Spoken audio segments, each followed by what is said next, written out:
I said no to my fiancé's weekly nephew sleepovers. Ow, he's furious. But am I really the villain here?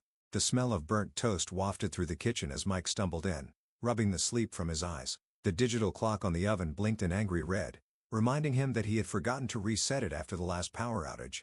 He glanced at the charred remnants of breakfast with a sigh, tossing them into the bin. It had been one of those weeks, long nights at the office, followed by even longer nights at home, trying to make up for lost time with the kids. Sammy and Andy had been particularly rowdy the previous evening, their laughter echoing through the paper-thin walls of the apartment as they played hide-and-seek. I had retreated to the bedroom, earbuds in, trying to drown out the sound with a podcast, but even that had failed when the internet dropped out again, leaving me to face the chaos unfiltered. Mike's phone buzzed with an urgent message from work, summoning him back to the office, but the screen remained eerily dark, plunging him into a silent panic. He had been so tired that he hadn't noticed it was out of charge. He fumbled for the charger, his heart racing as he hoped it was just a simple battery issue. But the phone remained stubbornly unresponsive, the screen a mirror to his own weariness. The quiet of the kitchen was suddenly shattered by the sound of little feet pounding down the hallway, followed by the thud of the fridge door slamming shut. The boys had found the leftover pizza and were now arguing over the last piece. Mike took a deep breath and composed himself before turning to face the miniature tornado that had invaded our living space. "Hey guys," he called out, trying to sound cheerful despite the exhaustion weighing down his voice. Their eyes lit up as they saw him, and for a moment, the chaos was forgotten.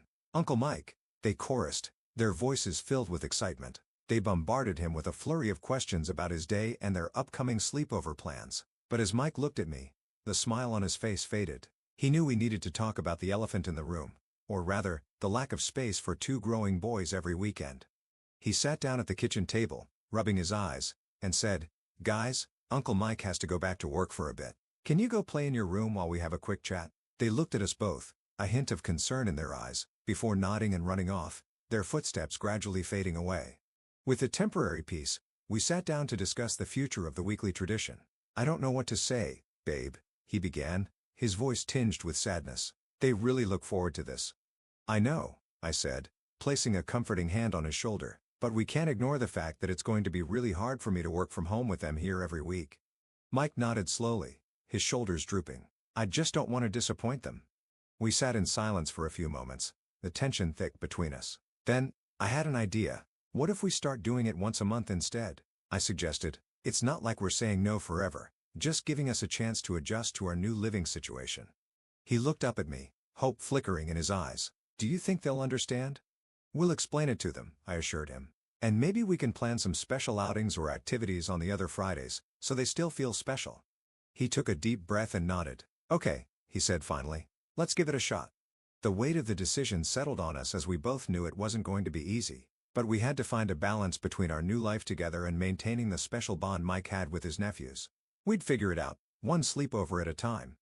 As we were about to discuss the logistics of breaking the news, the doorbell chimed through the apartment, startling us both. Mike looked at me with a quizzical expression as he got up to answer it. My heart quickened at the thought of who could be interrupting our delicate conversation so early on a weekend. To our astonishment, it was Mr. Jenkins, the building manager. His usual stern demeanor was replaced by a peculiar smile that made us both exchange curious glances. "Good morning," he said, holding a clipboard to his chest. "I've got something I think you'll be interested in."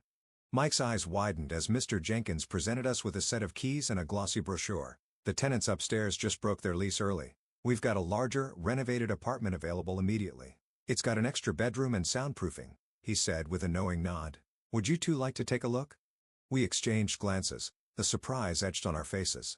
It was as if the universe had heard our plight and sent us a lifeline. The apartment upstairs had been the object of our envy for months, with its spacious layout and modern finishes. The offer was unexpected, but it also brought with it a new set of concerns. Could we afford the rent hike? Would this change the dynamics of our relationship with Mike's family? And most importantly, would this solve our problem, or just postpone it? Mike took the keys and brochure, his hand lingering in the air. "We'll have to think about it," he told Mr. Jenkins, his voice filled with hesitation. The manager nodded understandingly. "Take your time, but I'd recommend acting quickly. It won't be available for long." He turned and left, the door clicking shut behind him, leaving us in the hallway with our thoughts. "What do you think?" Mike asked, his eyes searching mine for an answer. I took the brochure and flipped through the pages, imagining the boys' delight at having their own space during their weekly visits. The new apartment would certainly alleviate my work from home woes, and perhaps give us all some much-needed breathing room. But the price tag was steep, and I knew Mike had been saving for a new car. "Let's go see it," I said finally. "We can decide after that." The stairs creaked beneath us as we climbed to the second floor. The door to the apartment swung open, revealing a pristine space that was a stark contrast to our cluttered abode. The walls were freshly painted in calming shades of blue, the floor gleaming with new hardwood. There was an office space, separate from the main living area, that would serve as my sanctuary from the kids' noise, and the bedroom for the boys had a closet that was almost as big as ours.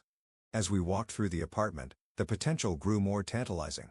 The soundproofing was a game-changer. We could host sleepovers without disturbing my work. Yet, the thought of leaving the comfort of our current home and the memories we had built there was bittersweet. Mike looked at me, the excitement in his eyes now tempered by doubt. "Is this what we want?" I took a deep breath and let out a slow exhale. "It's a big change," I admitted. "But maybe it's the solution we need." We stood in the doorway of the potential new apartment, the future stretching out before us like a blank canvas. It was a chance to redefine our boundaries and create a new normal that worked for everyone. But first, we had to navigate the delicate conversations with his family and decide if this was truly the path we wanted to take. As we were about to leave, a knock sounded from the door across the hall. A tall, mysterious-looking woman with piercing blue eyes and a warm smile greeted us. "Hello," she said, extending her hand. "I'm Lila. I heard you're considering moving in here." Mike took her hand with a confused smile. "Yes, we're just looking around," he replied. Lila's eyes twinkled with mischief. "Well, if you do decide to take the plunge, I might have an offer that could sweeten the deal." She leaned in closer and lowered her voice. "I'm a professional nanny with a knack for crafts and keeping little ones entertained. I'd be more than happy to help out with the boys on Friday nights. In fact," she said, her smile growing wider, "I might even be able to convince them that crafts with Auntie Lila are more fun than video games." I couldn't hide my shock, but Mike's eyes lit up with hope. "Really?" Lila nodded. "Really. I've noticed how much you both care for your nephews, and I can see it's been a bit of a juggling act. I'd be happy to lend a hand." She paused, then added, "And it turns out we have a bit of history together." Her words sent a jolt of curiosity through me. What kind of history could we possibly have with this stranger? But before I could ask, she continued, "I used to work with Sammy and Andy's mom. She was a dear friend of mine. When she passed away, I promised to look out for those two rascals." The revelation hit Mike like a ton of bricks. His sister had never mentioned this connection, and the realization that his nephews had an extended family right here, in our building, was both surprising and heartwarming. It was as if the universe had sent us not just a solution, but a sign that we were on the right track. "Thank you, Lila," Mike managed to say, his voice thick with emotion. "We'll definitely keep that in mind." As we left the apartment, the weight of our decision had shifted. With Lila's help, the burden didn't feel so heavy anymore. We had an unexpected ally, a lifeline in the form of a kind neighbor who understood the complexities of blended families and the need for balance. Mike turned to me, his eyes brimming with hope. "Maybe this could work," he said. "We could still have the sleepovers, but with a little extra help." The thought of Lila's calming influence and her bond with the boys made me feel a bit better about the whole situation. "Let's talk to your sister first," I suggested. "Make sure she's okay with it." Mike nodded, already pulling out his phone to make the call. "You're right, but I have a good feeling about this." The conversation with Mike's sister was surprisingly positive. She was thrilled to hear about Lila and the possibility of her being a part of the boys' lives. It seemed that she had known her too, and had only the best things to say about her. With her blessing, we were one step closer to making the leap into the unknown. The following Friday, as we prepared to tell Sammy and Andy about the potential move, Lila knocked on our door, a bag of art supplies in hand. "I thought we could break in the new place with a little crafting," she said, winking at me. "If you decide to take it, of course." The boys' faces lit up at the sight of the glitter and paint, and suddenly the apartment didn't seem so small anymore. The four of us sat down in the empty living room, surrounded by the promise of new beginnings and the comfort of an old friendship rediscovered. As we painted and laughed, the walls of our future home felt less like a prison and more like the backdrop to a new chapter in our lives, one that included not just us, but an extended family we never knew we had. The tension between Mike's love for his nephews and my need for a quiet workspace began to unravel, revealing a tapestry of shared moments and memories that could only grow richer with time. The decision was still ours to make, but the path ahead looked a little brighter with Lila by our side. But as we were about to sit down and talk it over with Sammy and Andy, the doorbell rang again. This time, it was an unexpected face that greeted us, Mike's long-lost brother, Tom, who we hadn't seen in years. His grin was infectious, and the boys' eyes went wide with excitement as he scooped them up in his arms. "Uncle Tom," they squealed, burying their faces in his neck. Mike looked equally shocked, his hand frozen mid-dial on his phone. "What are you doing here?" Tom chuckled and set the kids down. "I got your mom's email about the wedding," he said. "Thought it was time I crashed the party." The room was filled with laughter and stories of the past as Tom regaled us with tales of his travels. He had always been the adventurous one, the sibling who'd chosen the road less traveled. And as he spoke, a new idea began to form in my mind. "Mike," I whispered, tugging at his shirt sleeve. "What if Tom took the boys on weekend adventures?" Mike's eyes widened, and he looked from me to Tom and back again. "You wouldn't mind?" Tom's smile grew. "Mind? I'd love it. I've missed these little rascals. Besides," he winked at the boys, "it's time I taught them how to fish." The twist in our weekend routine was as surprising as it was welcome. With Tom back in the picture, the pressure of hosting sleepovers every weekend lifted, and a sense of unity grew within our extended family. The boys were thrilled at the prospect of exploring the city with their uncle, and Mike and I could finally enjoy our weekends without the stress of juggling work and playtime. We sat down with the kids and Tom, explaining our situation and the idea of the weekly adventures. The excitement on their faces was worth any potential inconvenience. Tom promised them hikes in the nearby forest, trips to the zoo, and even a surprise visit to an indoor rock climbing gym. The thought of them bonding and creating memories was priceless.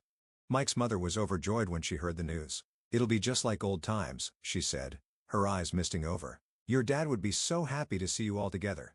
And so it was decided. Our weekends transformed into a series of excitement and anticipation, with Tom taking the reins on Friday nights. The sleepovers didn't end.